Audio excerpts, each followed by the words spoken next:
So this arrogant Labour MP just made a fool of herself on Sky News by claiming it's unreasonable to expect government ministers to follow the rules. Also, this woke BBC asylum seeker propagandist gets a brutal reality check when she meets some real Muslims in the streets of Luton. And the police in this country are continuing to embarrass themselves, and frankly, the whole country, with their insane authoritarian behaviour, only this time it blew up in their face. So we're going to look at all of this, but let me just say very quickly, we speak about the dangers of Islam in Britain a lot on this channel, and how they openly claim they've come here to dominate. But when you actually look at the people who say these things, I can't help but want to laugh. It's like, mate, you sat there in a dress, probably on benefits, not shaved, wearing a £10 charity shop coat, carrying a plastic shopping bag, with this wild deranged look in your eye, thinking you're going to become some sort of dictator over one of the most advanced and capable civilizations the planet has ever seen. Again, jizya, we start saying like this, like that. There's no need.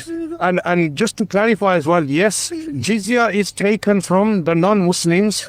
We take the jizya from the non-Muslims, the combatants, the enemies of Allah and Rasul sallallahu alayhi wasallam, in exchange. And when we say like a tax, it's not like a council tax or road tax that you're paying. So you understand? And I'll get to that point as well, is we're taking in exchange for your blood, for your life. Do you understand? We're taking it in exchange for your blood, for your life. This is mentioned by the commentators of the Quran as well. The Mufassirin, they've explained that the Fuqaha have gone into detail. And why are we taking this? Is because you are a rebellion. You are rebellious against Allah and His Rasul sallallahu alayhi wasallam. And because we have mercy, Islam has mercy, we're saying you pay the jizya. And again, we don't want to get into the discussion of how much and, how much is stipulated, and the Fuqaha have explained this. But when you give the jizya to the Imam, the commander of the Mujahideen, or whoever's in charge at the time, then what we're guaranteeing you is a protection for yourself, for your property, for your family, for your children. And also, we will fight off or fend off the enemy that attacks you. And let me give you an example. In 2024, last year, there was an article in The Guardian that said that just in the year 2024, Islamophobia, the rise of attacks against the Muslims in just that 1 year, rose to approximately 73%. I mean, that sounds wonderful. With speeches like that, where they're saying give us money or we'll spill blood, it's truly a mystery why so-called Islamophobia is on the rise. I wonder what it could be. Do they really think millions of native Brits in this country are just going to sit back and watch them turn our country into Islamabad?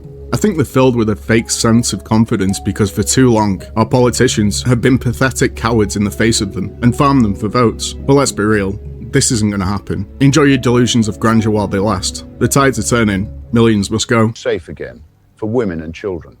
That, I promise you. If that means millions go, then millions go.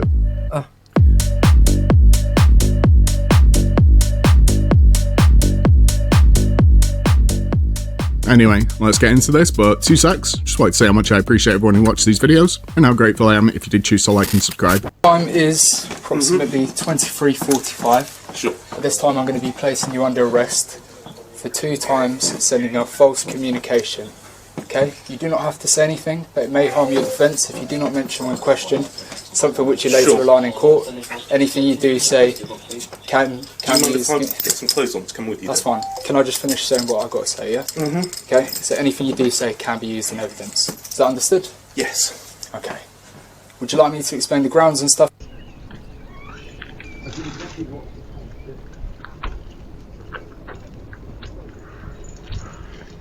What an absolute disgrace the police in this country are. That was Hertfordshire police arresting a man because he criticised them in a blog post. It was later found the arrest was unlawful, shock horror, and he's now suing for 70k. Why is Morgan McSweeney the only person in the modern world who doesn't have his messages automatically backed up to the cloud so that we can recover them and see what traffic there was between him and our former ambassador to the United States? I mean, I think your question's a bit of a reach in terms of Why? that. Well, I'm not.